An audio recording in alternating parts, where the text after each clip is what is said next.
Hi, I'm Matt Harlow from DJ Case & Associates and Locavore.Guide, and I'm here today to talk about the many different types of people who might enroll in your new adult hunter or angler training program. First, we'll talk about the food-motivated people. So there are two primary types of food motivation. The one is the health-conscious locavore. This is a person who cares about chemicals and hormones. They would stay away from GMOs, and they're also concerned about self-sufficiency. They want to be able to get the healthy food for their family without counting on other people to do it. Then there's the social locavore. This is a person who looks at their impact on the world and how their eating affects everything. They want to reduce their ecological footprint. They care about the quality of life of the animals that end up in their protein.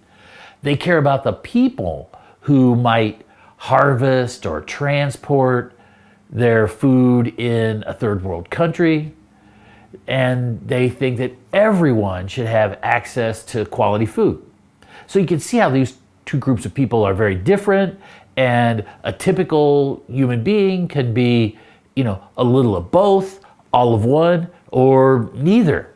We asked a group of locavores what sustainable food sources do they use. 70% of them said shopping at farmers markets and farm stands and U-Picks. 68% said growing their own fruits and vegetables. 44% said shopping at Whole Foods or Trader Joe's. 32% foraging for mushrooms, berries, things like that. 23% raised their own animals. Backyard chickens are a booming business. And another 22% belong to a co-op that just groups everybody together and makes it easier to do all this sourcing of food. This is Haley Wholesome. Haley's married, she has one child. She left her position at a PR firm because she couldn't stand to be away from the baby after her maternity leave. She never really thought about food quality until she was pregnant, and now she makes her own organic baby food. She shops at 3 farmers markets and 2 farms to get the best meat and produce for her family.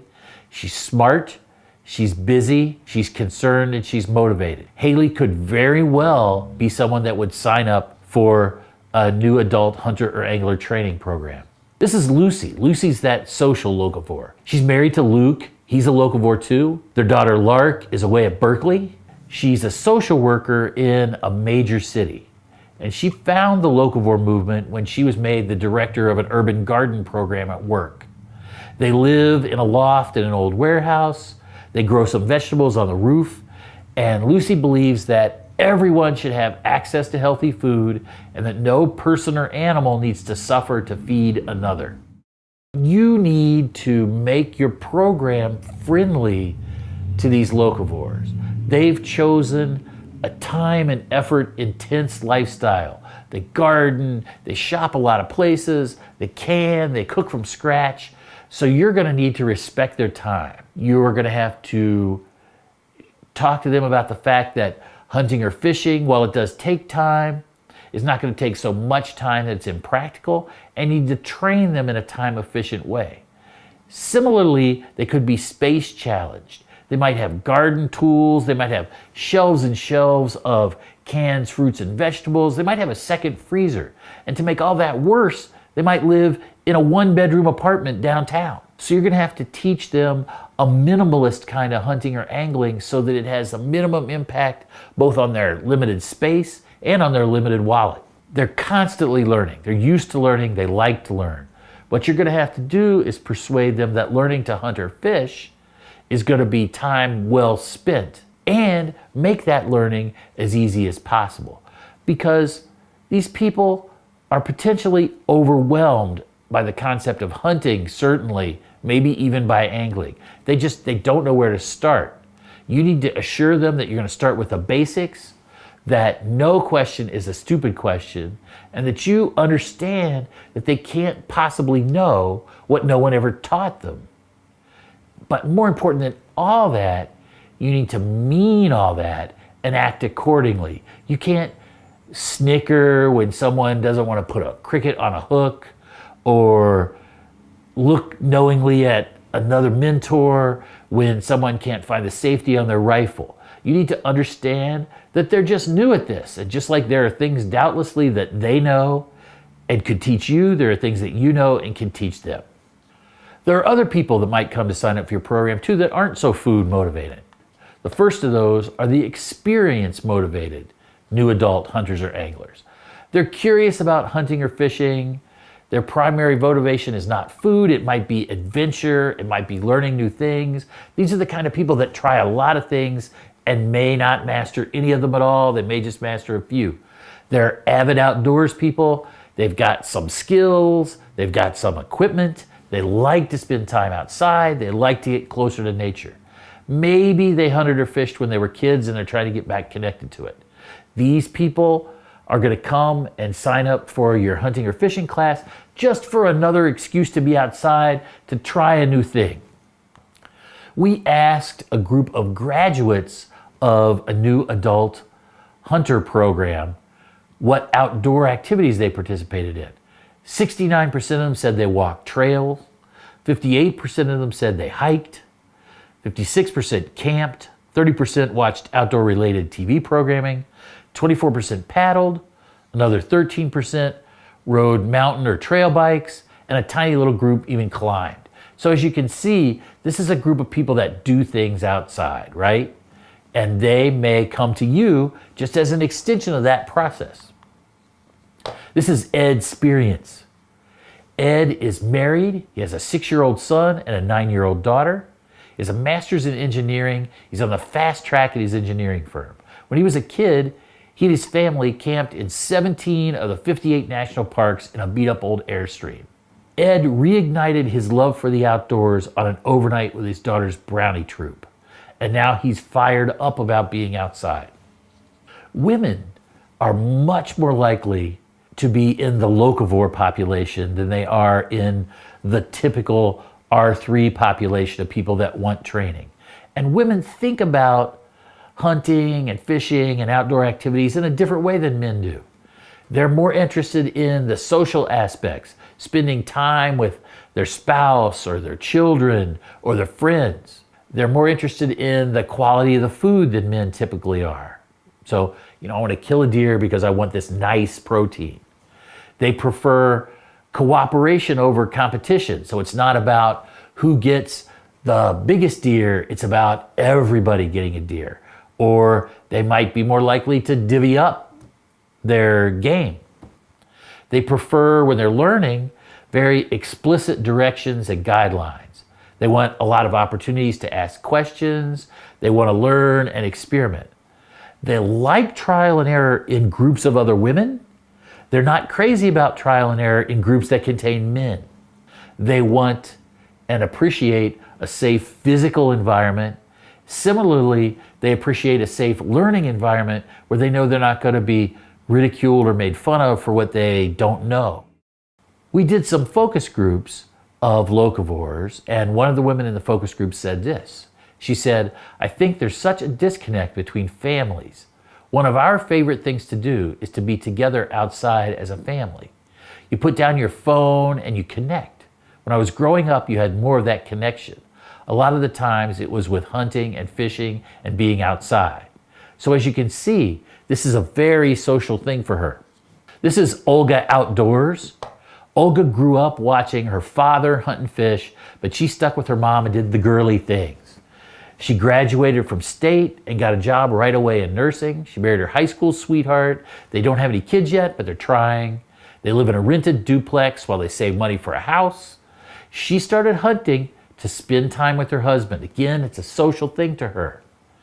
But she didn't want to learn to hunt from her husband or her dad. She didn't want to look like an idiot in front of the important men in her life.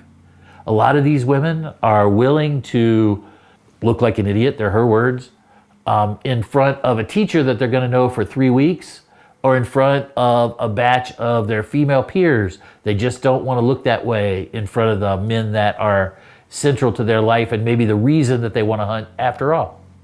Millennials.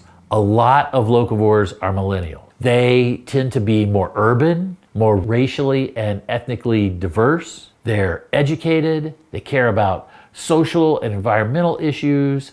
Authenticity is super important to them. They also care about quality. They would rather have less of a good thing than a lot of a less quality item. They value experiences. They want to learn in small groups. They want to have conversations about what they learned. They want to provide feedback. They prefer to send and receive information visually. That's why infographics are so big now.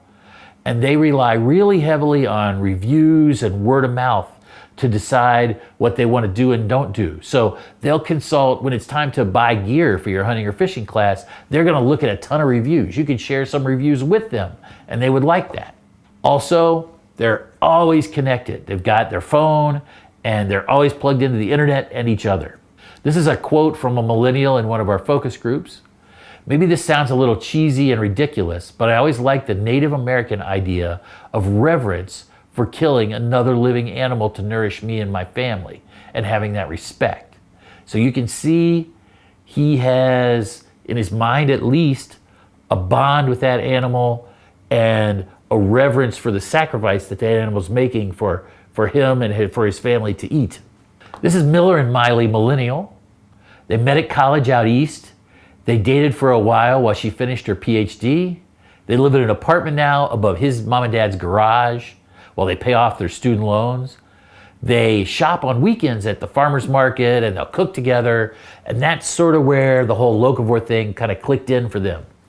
They aren't vegetarians, but what they know about the industrial farming complex, they don't care for the way the animals are treated. New adult hunters.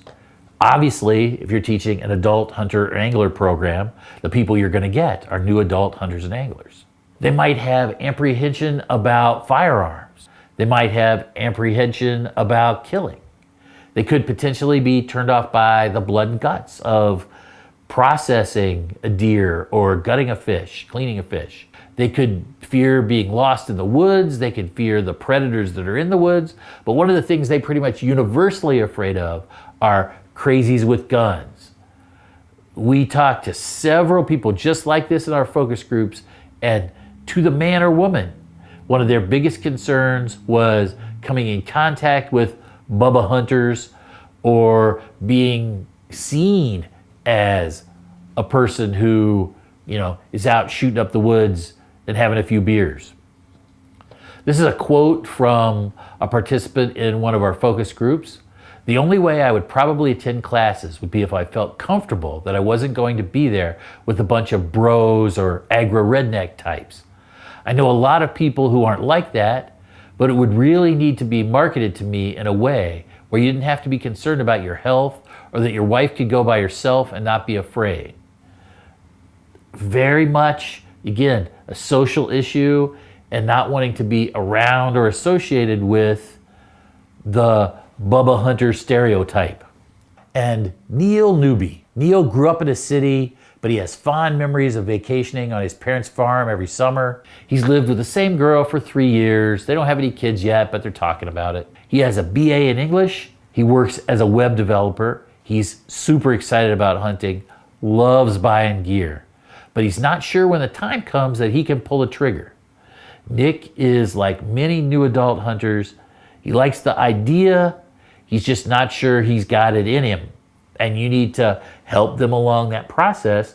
Or if you help them and what they discover is they don't have it in them, then, part ways friends. So what do you do with all this? You've got this information about who it is you're trying to talk to.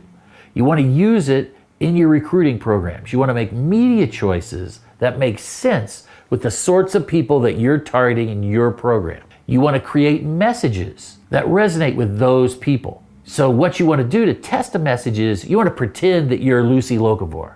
And when Lucy hears that message, she says, "What do I care?" If you can't give her a reason she cares, then that's not a good message for that target.